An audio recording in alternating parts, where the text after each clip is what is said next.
سب سے ملاقات ہوتی۔ اب احمد اور ثاقب بھی اپنی اپنی زندگی میں سیٹ ہو گئے تھے اور محبوب بھی ابا جان کے ساتھ حکمت کے کام میں ہاتھ بٹاتا تھا۔ ابا جان نے کئی بار اسے رقم بھیجنے سے منع کیا، لیکن وہ ابا جان کے شانے سے شانہ ملا کر کھڑا رہا۔ دوسری طرف حاجرہ کی بھی شادی ہو گئی اور احمد، ثاقب اور محبوب کی بھی۔ اب صرف مریم رہ گئی گھر میں۔ ابا جان، امی جان، محبوب اور اس کی بیوی، بچے اور مریم ہوا کرتے۔ احمد اور ثاقب کے اہل خانہ ان کے ساتھ ہی رہتے۔ چھوٹے ہونے تک تو بچوں کو دبئی میں پڑھائی کا مسئلہ درپیش نہ آیا، لیکن اب جب عثمان کی اکلوتی بیٹی میرب کی پڑھائی کی بات ہوئی تو انہیں کوئی کالج پسند نہ آیا۔ اس لیے مہر النساء اور عثمان نے بچوں کی بہتری کے لیے فیصلہ کیا کہ مہر النساء بچوں کو لے کر پاکستان شفٹ ہو جائے۔ 5-7 سال میں عثمان کا بھی واپس جانے کا ارادہ تھا، سو بہت سی خوبصورت یادوں کو سمیٹے، پل پل گزرے ہوئے لمحوں کی خوشیوں کو اپنے دامن میں بھرے، مہر النساء بچوں کے ساتھ پاکستان لوٹ آئی۔ سب اس کے آنے سے خوش تھے، لیکن عثمان کے اکیلے رہ جانے کی وجہ سے پریشان تھے۔ اتنے سالوں بعد مہر النساء اور بچوں کو عثمان کے بغیر زندگی گزارنا تھوڑا مشکل لگ رہا تھا۔ مہر النساء کا تو پل پل اس کے ساتھ جڑا تھا، دکھ اور سکھ میں گزرا وقت بہت یاد آتا تھا۔ یہی حالت عثمان کی بھی تھی، وہ کبھی بچوں اور مہر النساء سے الگ نہ رہا تھا، لیکن اب بچوں کے مستقبل کی خاطر ایسا کرنا پڑ رہا تھا۔ بچے دادا جان اور دادی جان کا پیار سمیٹ رہے تھے، دونوں ہی ان پر جان نچھاور کیا کرتے، لیکن افسوس انہیں پاکستان شفٹ ہوئے 1 سال ہی گزرا تھا کہ نور بی بی کو فالج ہو گیا اور وہ جلد ہی اس بیماری کی وجہ سے اس دنیا سے رخصت ہو گئیں۔ ان کی وفات کا سن کر عثمان بھی پہنچ گیا۔ بہت تکلیف محسوس کر رہا تھا وہ۔ جس ماں نے ہمیشہ اس کے سکھ کی دعا کی، وہ اب اس کی یادوں کو دل میں لے کر اس دنیا سے رخصت ہو گئی تھی۔ گھر میں سبھی اداس تھے، لیکن ان سب کے لیے صرف یہ ایک غم نہیں تھا۔ ابھی 2 ماہ ہی گزرے کہ ابا جان بھی اس دنیا سے رخصت ہو گئے۔ اب گھر میں احمد اور اس کے اہل و عیال اور مہر النساء اور بچے رہتے تھے۔ بھرا ہوا گھر نور بی بی اور کرم حسین کے چلے جانے سے ویران لگنے لگا۔ آنے والے کچھ سال مہر النساء اور بچوں نے مشکل سے گزارے۔ یہ سچ تھا کہ احمد بچوں کا اور سب کا بہت خیال رکھتا، لیکن انہیں والد کی کمی بہت محسوس ہوتی۔ آخر 7 سال گزر ہی گئے اور اب میرب بھی میڈیکل کے 4تھے سال میں تھی۔ باقی بچے بھی اپنی تعلیم مکمل کرنے میں لگے ہوئے تھے۔ عثمان نے ساری زندگی محنت کی، اسے فارغ بیٹھنا پسند بھی نہ تھا اور وقت کی ضرورت بھی تھی کہ وہ کوئی اور ذریعہ روزگار ڈھونڈے۔ اس کی قابلیت کو دیکھ کر جلد ہی ایک بڑی یونیورسٹی نے اسے پرنسپل کے طور پر رکھ لیا۔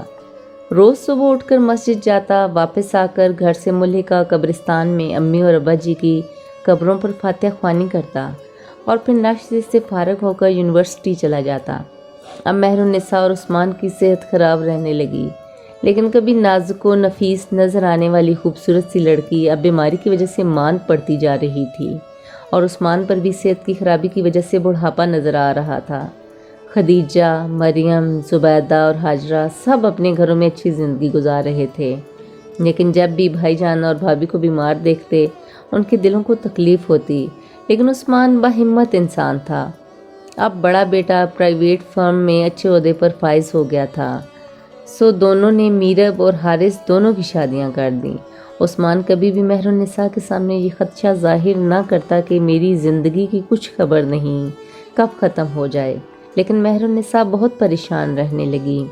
آج صبح سے بھی عثمان کا بلڈ پریشر بہت ہائی تھا۔ شام میں طبیعت زیادہ خراب ہو گئی۔ احمد فوراً ڈاکٹر کے پاس لے گیا۔ رستے میں ہی عثمان کو ہارٹ اٹیک ہوا، جس خبر سے سب کے پاؤں تلے سے زمین نکل گئی، لیکن مہر النساء کی گڑ گڑا کر خدا کے حضور سجدے میں مانگی ہوئی دعائیں رنگ لے آئیں اور وہ کچھ دن ہاسپٹل ایڈمٹ رہنے کے بعد خیریت سے گھر آ گیا۔ مہر النساء بھی اندر ہی اندر ہمت ہارتی جا رہی تھی۔ عمر کے اس حصے میں بھی وہ عثمان سے بے پناہ محبت کرتی تھی۔ آج میرب بھی بہت دن رہنے کے بعد گھر واپس جا رہی تھی اور ابو سے گلے مل کر بےتابی سے رو رہی تھی۔ عثمان نے ماتھے پر پیار دیا اور دلاسا دیا، بیٹا اب تو میں ٹھیک ہو گیا ہوں، آپ سب کی دعاؤں سے، آپ سب فکر مت کرو۔ باقی بچے بھی یونیورسٹیوں میں تعلیم حاصل کر رہے تھے، لیکن سب سے چھوٹے بیٹے نے کچھ عرصہ پڑھائی کو روک دیا اور گھر پر ابو کی دیکھ بھال کرنے لگا۔ آج بھی ضرورت کا سودا سلف لینے گیا تو اچانک سے عثمان کا سانس اکھڑنے لگا۔ مہر النساء نے فوراً بھاگ کر اسے آکسیجن ماسک لگایا اور آکسیجن سلنڈر آن کیا۔ عثمان کو اپنی تکلیف سے زیادہ مہر النساء کی آنکھوں میں نظر آنے والی تکلیف توڑ دیتی۔ کبھی وہ بھی وقت تھا جب وہ اسے ہاتھوں کا چھالا بنا کر رکھتا، اور آج وہ اتنا بے بس ہو گیا تھا کہ چاہ کر بھی وہ اسے دلاسا نہ دے سکتا۔ مہر النساء عثمان کو تکلیف میں دیکھ کر ایسے بھاگا کرتی جیسے اسے بچا لے گی، اسے اپنی باہوں میں چھپا لے گی، ہر درد سے، ہر تکلیف سے۔ لیکن ایسا کب تک ممکن ہوتا؟ اگلے چند ماہ بعد دونوں نے اپنے دوسرے بیٹے کی شادی کر دی۔ عثمان جلد اپنے فرائض سے سبکدوش ہونا چاہتا تھا، لیکن شاید قدرت کو کچھ اور ہی منظور تھا۔ آخر ایک روز پھر ہارٹ اٹیک کے باعث اس دنیا سے رخصت ہو گیا۔ دنیا سے رخصت ہوتے وقت اس کی آنکھیں ایسے کھلی تھیں جیسے مہر النساء اور بچوں کو دیکھ رہی ہوں اور انہیں کہہ رہی ہوں، میں ہوں نا آپ لوگوں کے ساتھ، پریشان مت ہونا۔ وہ کربناک رات تھی۔ میرب، مہر النساء اور تمام بیٹے بہن بھائی رات بھر عثمان کی چارپائی کو تھامے بیٹھے تھے۔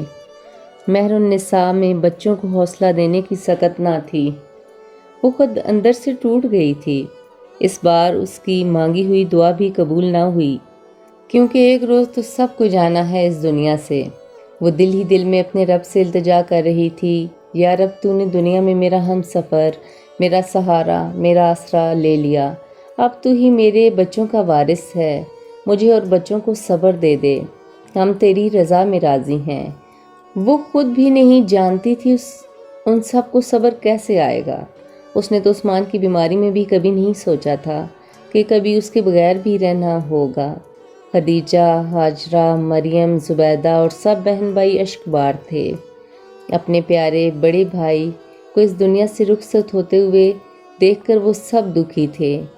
امی ابو کے جانے کے بعد بڑے بھائی والدین کے برابر تھے۔ عثمان کے چلے جانے کے بعد مہر النساء نے آہستہ آہستہ خود کو بچوں کے ساتھ بہلانا شروع کر دیا، لیکن زندگی میں بار بار یہ خیال آتا کہ ابھی عثمان آئے گا اور پوچھے گا، مہر النساء تم نے کھانا نہیں کھایا؟ مہر النساء تمہاری طبیعت تو ٹھیک ہے نا؟ دونوں ایک ہی رستے کے ہم سفر تھے، لیکن عثمان اسے ہمیشہ کے لیے اکیلا چھوڑ گیا۔ اب اس بات کو تقریباً 18 سال گزر چکے ہیں، چاروں بیٹوں کی شادیاں ہو چکی ہیں۔ میرب کی بھی ایک بیٹی تھی اور باقی سب کے گھروں میں بھی بچے تھے۔ سب مہر النساء کا بہت خیال رکھتے۔ عثمان کے بغیر زندگی کے اتنے سال وہ اس دنیا پر گزار لے گی، اس نے کبھی سوچا بھی نہ تھا۔ اب بھی حارث کا چھوٹا بیٹا احسن مہر النساء کو قبرستان سے لینے آیا۔ چلیں دادو، بہت شام ہو گئی، اور وہ چپ چاپ خاموش نظروں کے ساتھ آنکھوں میں خالی پن لیے گھر کی طرف چل